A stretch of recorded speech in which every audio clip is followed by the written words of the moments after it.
This is a show about facing fear, unlocking courage, and taking action. Courage isn't necessarily a daunting thing. It's going to give you more purpose. It's going to give you more drive. It feels like making a courageous decision is going to get you closer to who you aspire to be. It's knowledge plus faith plus action equals courage.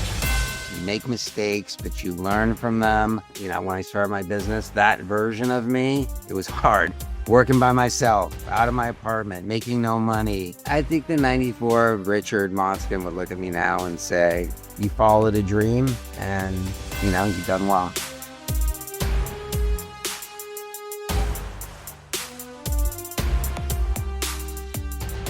There are moments in your life when you run into people and if I'm like really honest with myself, you're like just excited and nervous to meet at the same time.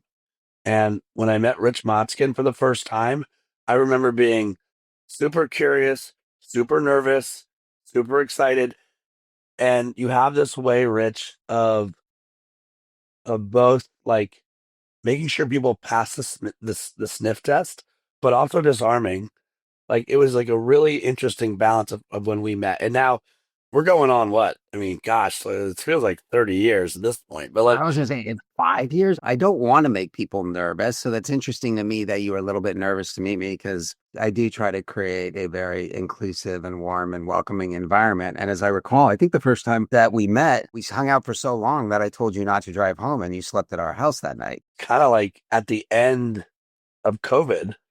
Yeah. And so I had a chance to meet your wife and come up and remember we had like 2 tables. Yeah, I think we were on the outdoor patio and we were still sort of separated. Yeah. Nothing says you feel welcome like being interrogated under a spotlight by you and your wife.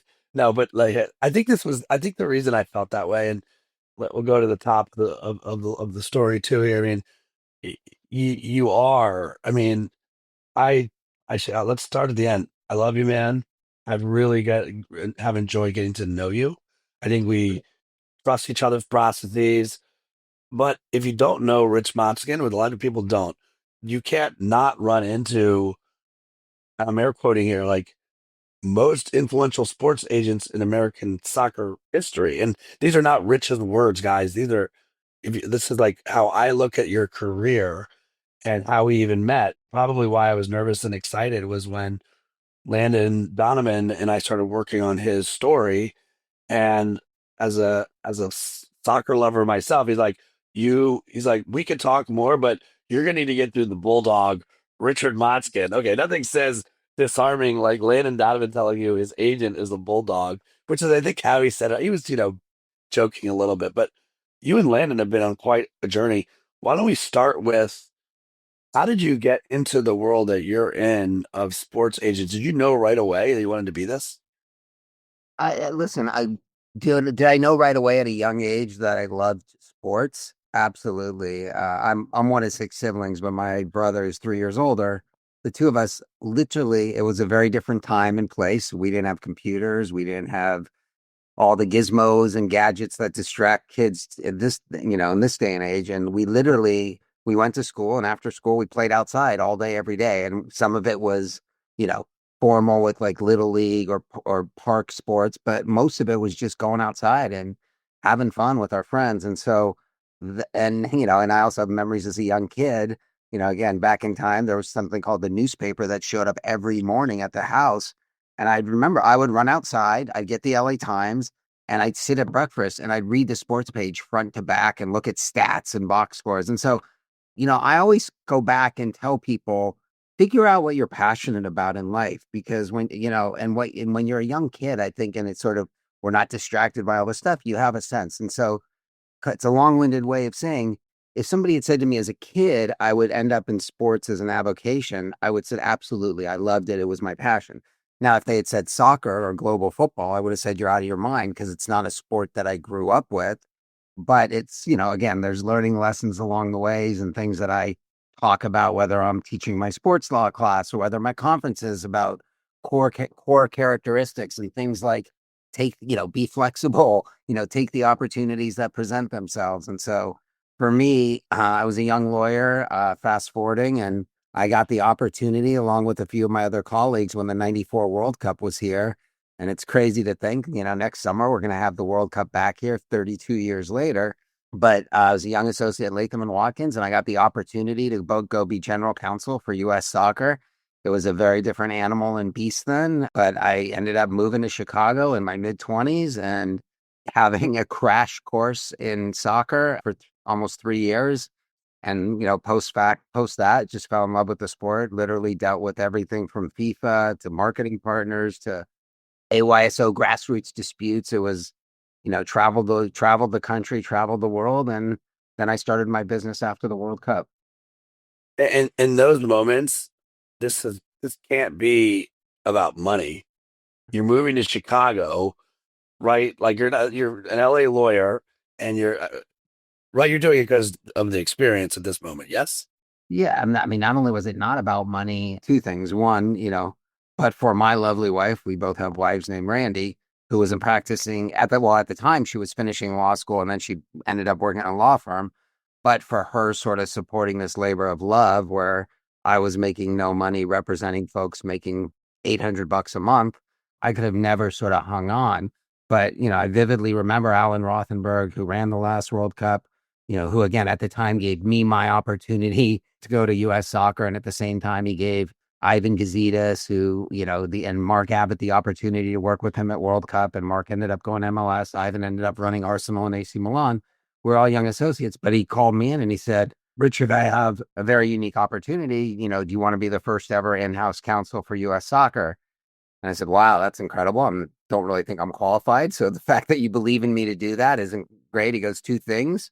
One, you have to move to Chicago. And, I'd barely been on a plane at that point in my life, maybe a handful of times. And I also remember right away saying, okay, I'll move east. And he said, it's the Midwest. That's not east, son. I got my geography lesson right away. But he also said, look, you're going to make less than half of what you're making here. And that part didn't sound so appealing.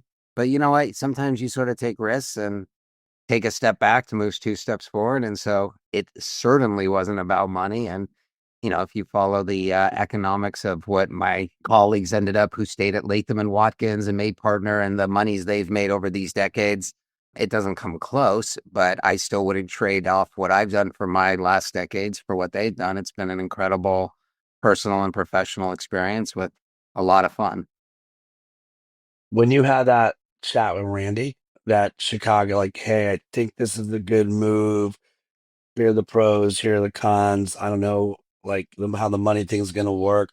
Not who else did you know in Chicago, by the way? Anybody at that moment? Literally nobody, like nobody.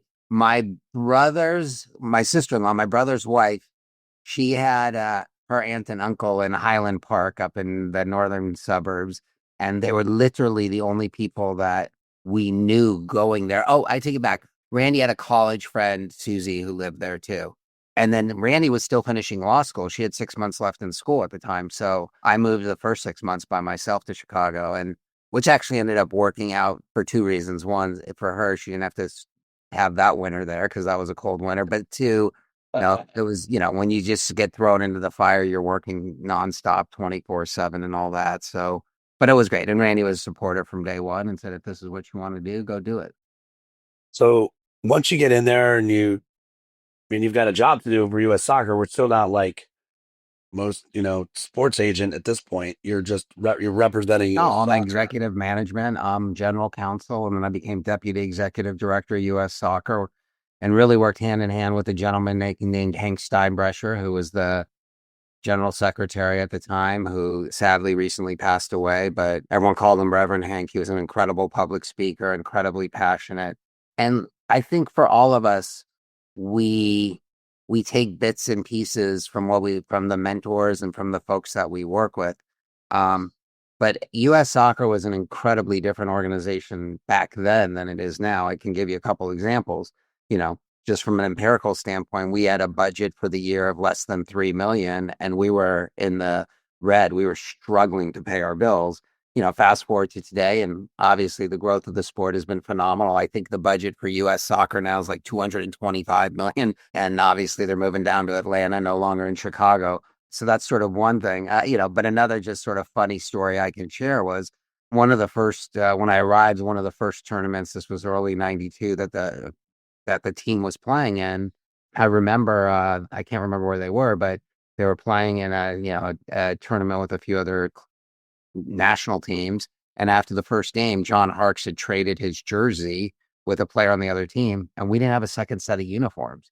So there was this mad scramble where he had to go and we had to go and figure out getting another jersey. I mean, that was the level at which we were operating back then. Another level, we had one guy, Doug Newman, good friend to this day, who literally was the team GM, admin, travel agent, laundry man, kit man. Like we had one guy who did what is now being done by 20. So it was a totally different time and place, but it was the springboard 94 for where we are today. I mean, if you think about the 92, 94 version to, like you said, where we are today. And, I almost know too much because I've had a front row to interview Landon's journey. And I don't think we overtly talk in his book. And if you've been under a rock and not listening to this podcast and you've missed that, Landon Donovan has a book coming out in March, and I'm the distinct honor of helping him tell that story. You can't help but notice the sort of the swell of U.S. soccer, we'll call it, right? The swell of MLS coming to be, more players playing overseas. Case in point, a player doesn't have a jersey for another game after they've exchanged jerseys. And I remember interviewing Sunil Gulati, who what was his official title, CEO? Well, I mean, he was president of U.S. Soccer for a long time, but prior to then, he was the vice president and he worked on the World Cup organizing committee. But obviously, one of many people who had a huge role in helping U.S. soccer and soccer get to where it is today. I mean, Sunil told me a story of his early days with like a World Cup trial where the sprinklers came on the field. Like, yeah, that's how bad. Yeah, sounds about right. Yeah, sure. But how far we've come as a country, or have we not come that far as a country? Like, I'm curious from your perspective. You've now spent over 3 decades in soccer. I'm curious if you think, how far have we come? Are you like, I want more? Are you proud of where we are? Is this a tricky question to even answer because you want to like be delicate? What's your take? I don't know. I don't need to be delicate with you. I'm a courageous. Who's going to be courageous? Who's going to be delicate when I'm wearing my courageous arm, my bracelet every day. So we got to show courage. No, short answer. I'm extremely proud of the growth of soccer over the last 30 years. I mean, just by every metric, men, women, professional leagues, opportunities for people off the pitch. It's tremendous. And it's continuing to grow on all sides. So it's and by the way, it's the efforts of a lot of people. There's so many people who've been involved in this sport for decades at every level, including grassroots, marketing side, club, league side. Everyone gets credit. So I'm proud. Am I satisfied? Do we always all want to improve? Do we always want to do better? Of course we do. And I think, look, we're the Gold Cup final is this weekend. The US and Mexico teams both got there, which CONCACAF is thrilled about. I think that from a developmental standpoint, everyone's got their own thoughts and ideas about it, right? I mean, I think on one hand, you have to sit there and say, look, this league is only 30 years old for this, and sort of the soccer, this phase of soccer has only been around 30 years. And so we're still in the early stages at a certain level. Because if you look at other countries and clubs and that, they've been around 100+ years. That being said, am I a little frustrated that we haven't developed more high quality players? Yeah, a little bit. And look, everyone's got their own reasons why they think that's the case. But for example, I would take you look at the 2002 World Cup team that went to the final 8 of the World Cup and was in this day and age, if we had VAR, we would have had a handball call and a toss player and been up a man and up 1-0 over Germany. And that team, that 2002 team, talented, heart, grit, a little bit of a chip on their shoulder. And I think that hopefully, hopefully we the US gets a good result on the weekend and starts getting some of that mojo and momentum back. But, I think that for the national team, like in everything, we're all judged on results. We're all judged on performance. And I'm less about, this guy's playing here or there or whatever. right? I'm much more about, are our guys on teams where they're performing, doing well wherever they are, and are they showing leadership qualities? Are they being selfless? Are they doing what it takes to make the team better? And look, time will tell. But I do think it's important. I'm glad we got to the final for the Gold Cup, and it is important for the development of the sport that they have a good run next summer. It really is. I think there's some good grit growing in different players, some that are in this tournament and many that are not, that want to shut America up. And I'm very curious to see how this all comes to be. And let's park this for 1 minute. Like, let's go back to 94 because at some point you end up leaping, right? Was it Lawless that you first pretty Yeah, much? yeah. Lexi was my first client. Yep, absolutely. So, Yeah. so like, how did that even come about? Did he just like, hey, I don't know, help me with this? Like, where did that come from?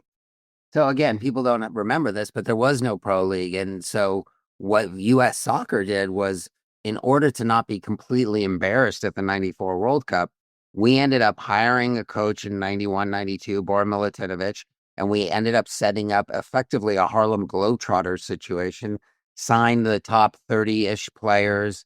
There was a handful of guys who were playing overseas, but we basically had 30 guys living in Mission Viejo, training every day, scheduling a couple matches every month. So these guys were playing 20, 25 matches, some of which were tournaments, but most of which were, we got to get some matches. And so that's how the 94 team prepped. And in a way, right, one of the difficulties of the national team is these guys are all separate and they come together for a week, 10 days. If it's a couple games over a break, they're together a week. I mean, if it's a tournament, they're together a few weeks, but they don't get a lot of time together. But I think one of the things the 94 team had a huge distinct advantage was these guys literally were living, breathing, playing, and eating together for 2+ years before the World Cup. So when the World Cup rolled around, these guys knew each other well. They, both on and off the field.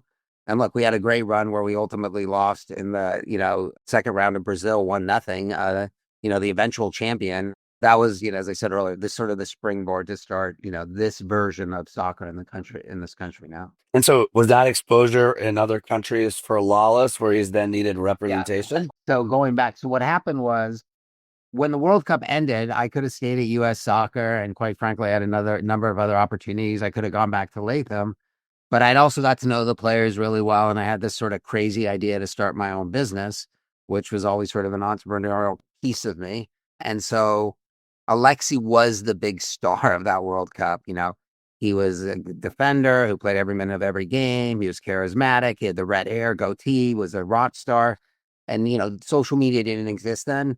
But I promise you, if social media existed, if he was playing today and was sort of that same character, he'd have 10 million followers. I mean, he was massive, right? And so he was a guy that he had offers from clubs in Germany, England, Italy. And at the time, Serie A in Italy was the place to go. That was the premier league then. That's where everybody wanted to go. And I had made the decision post World Cup that I was going to leave. Randy and I wanted to come back to LA. She had a job with a law firm in LA. And I decided to just, hang my own shingles, start my own business by myself out of my apartment. And I had gone to Alexi and said, hey, if I do this, and he was asking me sort of my advice about the different opportunities. And then said, and, I sort of said, hey, if I go do this, would you be my client? And, to his credit, I mean, we're pretty much the same age. He said, sure. And he always jokes with me now, like, how the hell did I let you manage my career when we were like the same age? And, but Alexi was, sort of my first clients like Alexi were all my younger brothers. And, and then he ended up signing in Italy at Padova and had a good couple years over there before he ended up coming back as one of the figureheads to start MLS. So how long were you in Chicago in total? How many years? Not quite Yeah. 3.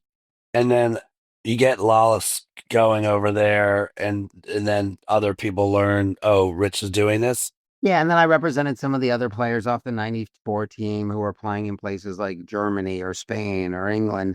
And then MLS starts about a year and a half later. And again, not surprisingly, there's not a ton of people doing this because I'm not sure how great you are at math, but if you're doing the commission on a percentage for guys making $800, that's not really lucrative.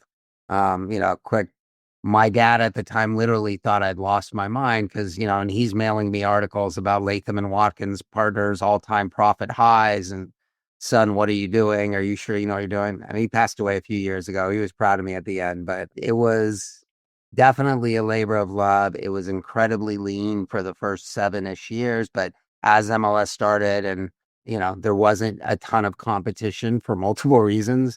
I signed a lie at a handful of guys were playing at the national team level and coming back to help, you call it version 1 of MLS. We're probably at, 0.4 or 5 now, but that was I still remember what it was like, including in the early 2000s when the whole league almost folded.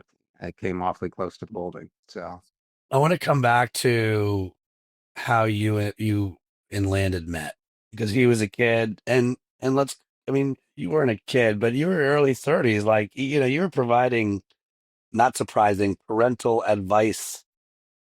It's yeah, like, right? I mean, at a young I mean, age. listen, I say half seriously, half jokingly, but also, that Landon was sort of the first client who was like my son because, look, age wise, as you said, I was in my mid 30s when we first met. He was a teenager, but we didn't have the benefit of the internet and access to information.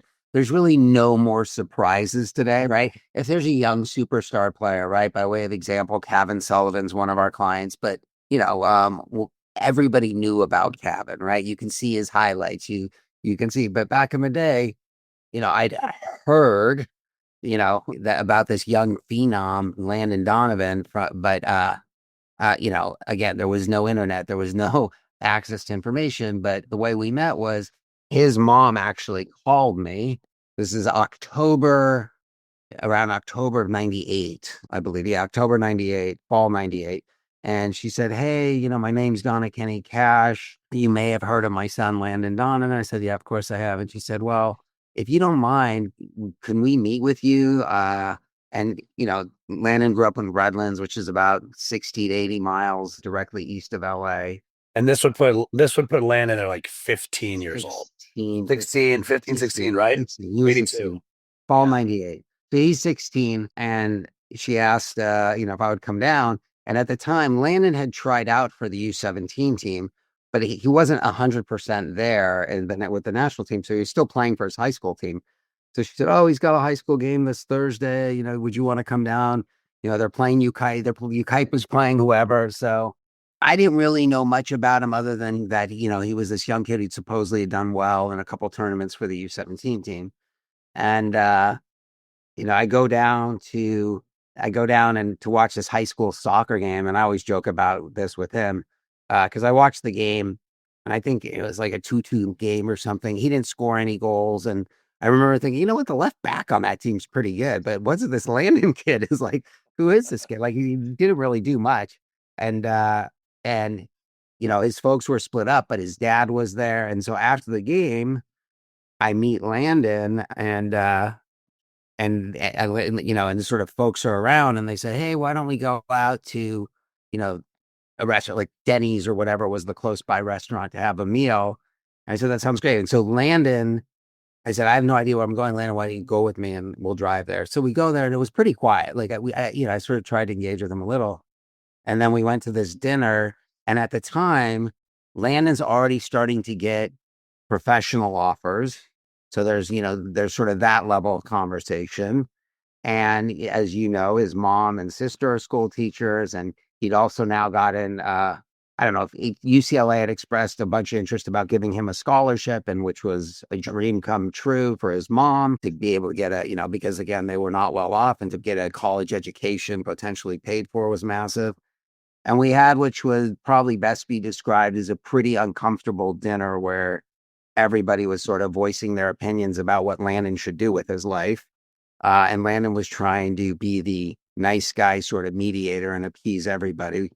And then when the dinner ended, and also I think his grandparents were there and Chris was there. Also, professionally, this wasn't like MLS professionally. This was a 16-year-old going to Europe. Yes.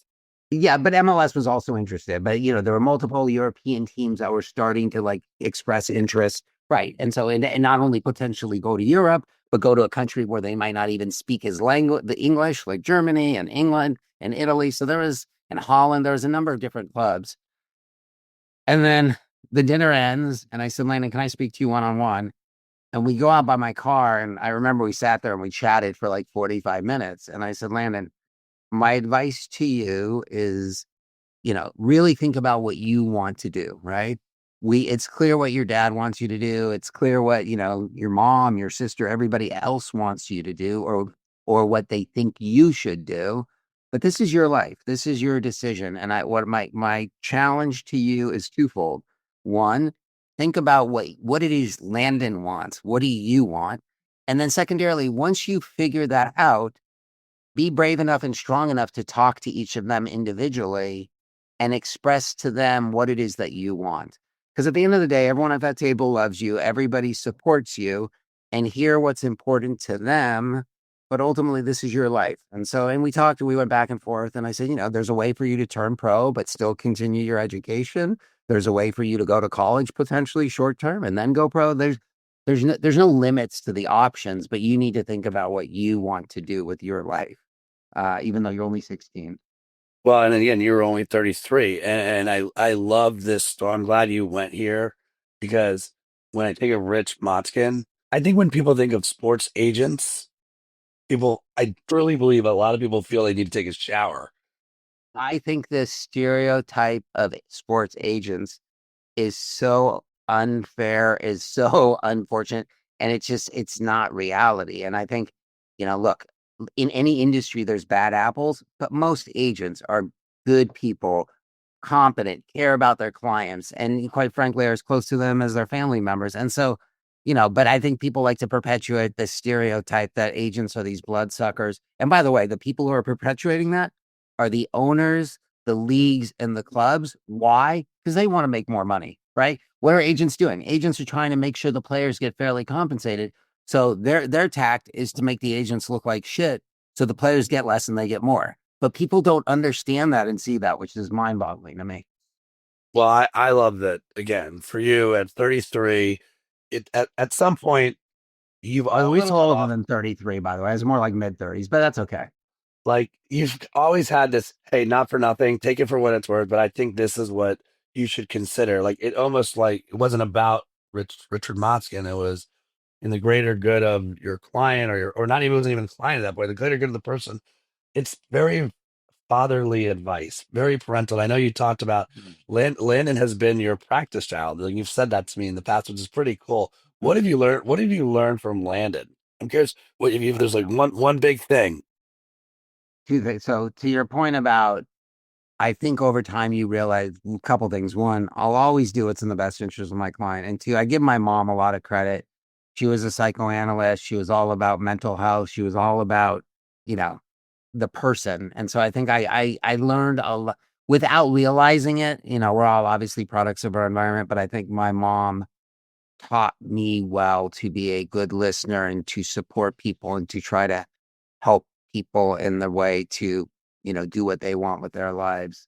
And to that point, you asked me, what did I learn from Landon? And I think, and I've said this to him, I think the best thing I've learned from Landon is to pursue happiness is always a good answer. And Landon made choices in his life that, quite frankly, I probably would have made different choices, whether it was, because Landon was talented enough to literally play anywhere in the world, from a technical standpoint, from a quality competitive, like Landon could have played at Barcelona, Real Madrid, Man U, Man City. He could have played anywhere.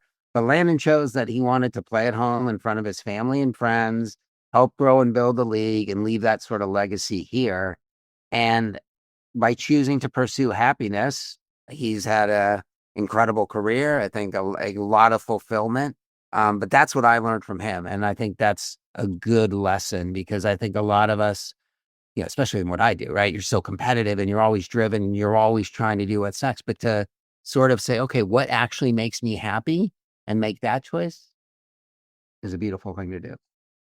I think Landon really respected that moment when you were like, you have to make the call, do what's best for you. And it wasn't like you were trying to close a deal, like you gave him your card, call me if you need advice. But I think you won Donna over. This is his mother. Not only did she like you, but I'm pretty sure on that call it came out, well, you're not just one of six, you're a twin. And what most people don't know is Landon is a twin. Do you think that was like an immediate connect for you and Donna? Yeah, and it was also a connection with me and Landon because our twins, I think we would both say are better versions of us, right? Like both my twin Lisa and his twin Tris are two of the nicest, warmest, giving, selfless people you'll ever meet. And so, and it's, even to this day, we have a text exchange with the four of us. And and so that sort of connectivity and the fact that there was that sort of similarity obviously created just sort of an additional bond and a sort of additional sense of, hey, we've had a similar life journey that, he can understand and I can understand having a twin sister. Let's fast forward to 2025 version of Rich Motzkin. Can you give like 1 minute of like who you represent and where you work and what your role is and what life is like? So yeah, so my title, which I don't love, but my title is EVP and Managing Executive Global Soccer for Wasserman.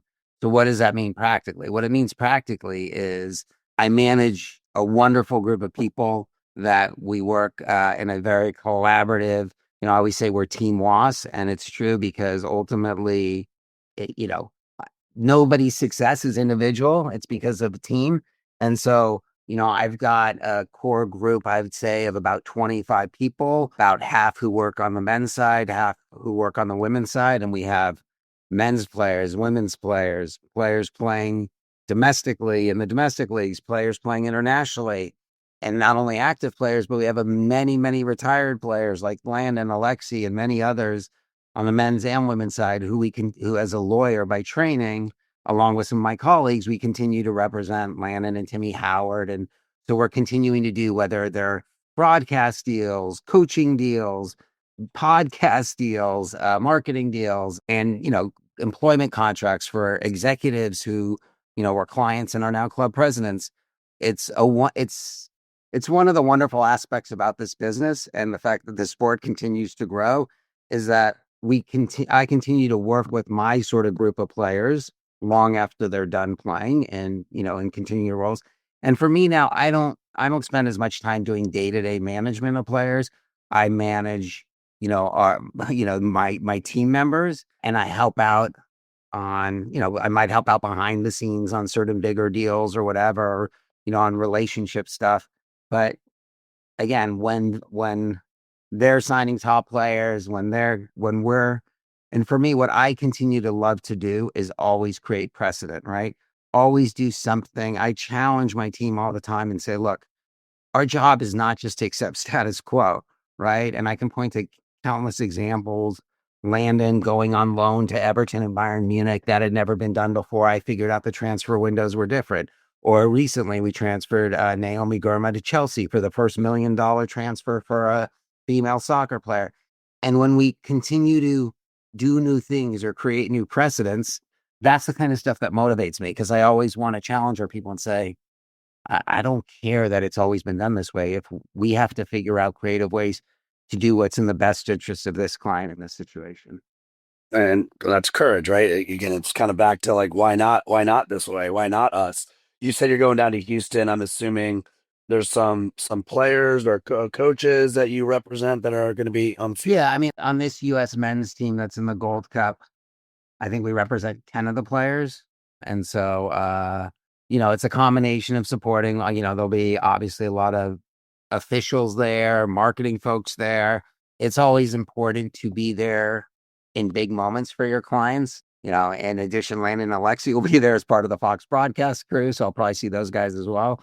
And then on the women's side, the women's team that just had a couple friendlies this past week, we represent a number of those players. And, on the team that won the gold medal this past summer, that we had 9 of those players, 9 of the 18. And so, listen, I always want to strive for excellence. I always want to be the best at what we do. But the beauty is, as the sport's growing, there's more competition. I don't worry about that. That's normal. And you have to demonstrate consistently why we're the best and why people should work with us. And, hopefully we have and we'll continue to do that. I have like 2 final questions for you. One is about I'm just curious. One is curiosity about the growth of the sport in the U.S., which you started to talk about, and then the second is more personal. So I'll start with the sport. So let's say we had a crystal ball here. We kind of know now. I wouldn't call it delta, but the multiplier from hosting a World Cup, and we saw the way the snowball took off, and it certainly helped that we did well. So next year's going to show up. It's the largest World Cup of all time. Hopefully, our guys they understand what's at stake here. And then we fast forward. In your mind, what do you think what type of a step is this for US soccer or MLS or both or the game in general in the US? Like, have you thought about the delta and do you think it's equal, less, more? Or is it depends? Look, I'm an optimist by nature, so I'm always going to look at these things as an incredible opportunity. And so I'd have to answer that at different levels, right? From the individual level, the opportunity for players is enormous. If you perform at the World Cup, if you have a special moment at the World Cup, like James Rodriguez did for Colombia in 2014 and it got him to Real Madrid. If you do that on the World Cup stage, and quite frankly, like Alexi did in 94, the opportunities for the individuals are enormous. For US soccer, this is another huge feather in its cap for how this sport has grown. We have been so fortunate as a country to have the rock star women continuing to win World Cups, win Olympics, be incredible role models. And Emma Hayes has done a tremendous job and she's working in a whole bunch of sort of a new generation of players, which is great because quite frankly, the other countries are catching up. And so continuing to keep the US women at a pedestal and the opportunities that is created for young women, et cetera, is tremendous. And so, that's in a really good place. For the US men who've been very up and down of late, if we can have a good World Cup, we certainly have to get out of the group stage and hopefully win at least one game after that. And then anything beyond that's gravy, right? They're going to have an incredible boost from the fan support. Like, I mean, I was here in 94. I've been to World Cups. Home country, South Korea made it to a semifinal as a very sort of mediocre team because of the fan support. The fan support for this team is going to be unreal. And so I just hope it gets harnessed and we have a team that recognizes the opportunity and takes advantage of it. But either way, regardless of how and the further we go along, the better for soccer, right? It's just factual, right? But this U.S. soccer will continue to develop national teams and we are going to continue to get better and better. And look, the truth is, the more money that's involved, the more opportunities, and that's happening, right? Just again, empirically, in 30 years, the budget for U.S. soccer's annual budget has gone up, 100 times almost, right? And the last thing I'd say for MLS, I think for MLS, again, all a huge opportunity, but MLS needs to take a hard look about how it's structured and really decide, look, very simply put, right? They're very top heavy and bottom heavy because of the way they construct things. And what's crazy is, the rules exist where you can spend $15 million on one player, but you can't sign 6 players for $2.5 million. You would be so much better off to have 6 players making $2.5 million who are really, really, really good players, having depth, having development. The rules don't allow for that. And that's silly. You're forced to spend 15 on one instead of having 6. So that has to change. And they need to do that in order to improve the quality of play, improve development, and compete at the international level, right? Because we saw what just happened in the Club World Cup. And, you can eke out a win or whatever, but ultimately, you're not going to really be able to compete until you make those sort of changes. But I think this will help push MLS to do that. And listen, I'm very bullish. Like at every level, I think this sport's just going to keep growing and growing. This is not my next question. This is the asterisk question on top of the question. Do you think MLS they end up on the same window? Do you Ooh, think they end up? good question. Do we go to the European calendar? I mean, we're a global game. We're all playing it. Why wouldn't we do The it? irony is, while people don't talk about it, the Europeans actually talked about going to the annual calendar and coming to what we're doing. So the question is really probably better posed. Will the world as a whole go to one calendar? It would be better for everyone for sure. And which calendar that is doesn't really matter. But yes, I think over time that will happen. And I think that needs to happen. I so agree with you, or maybe my optimism is showing that the World Cup comes and we have a U.S. like the fans show up and like let's like you look at the Guatemala game the other night and you're like, what's guys like? How are we not filling that stadium? Guatemala had a huge boost by having that crowd support.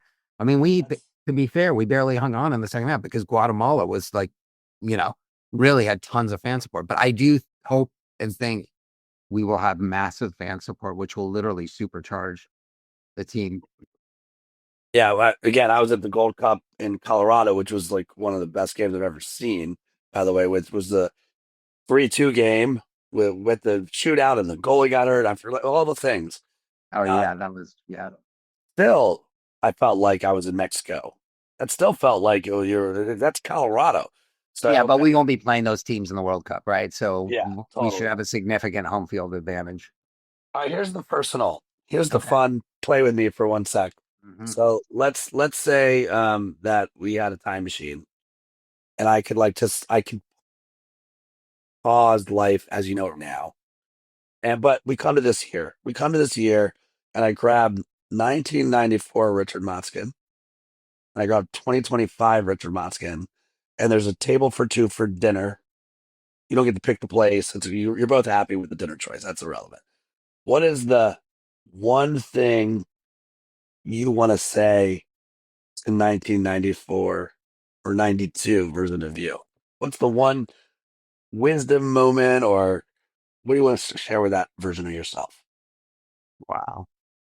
It's going to be all right because we go through a journey and it's never perfect. You make mistakes, but you learn from them.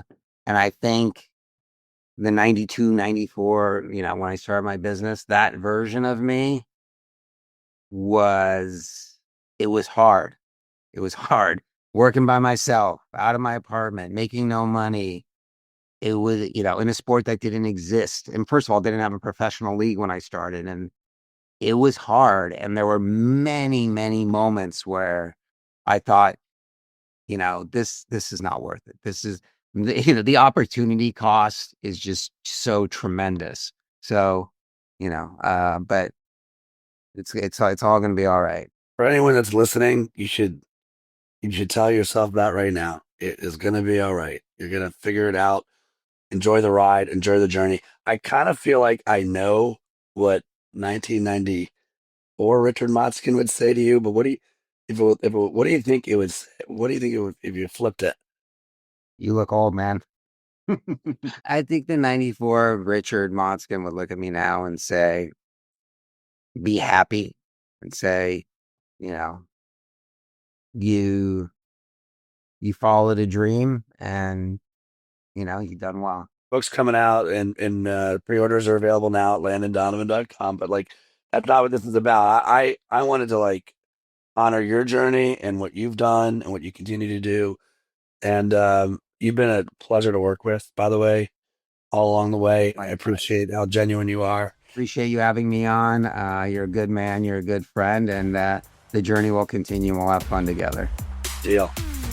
Thanks for tuning in to this episode of the Courageous Podcast. If you enjoy the show, don't forget to rate and review us on Apple Podcasts so more people can find us. See you again next week.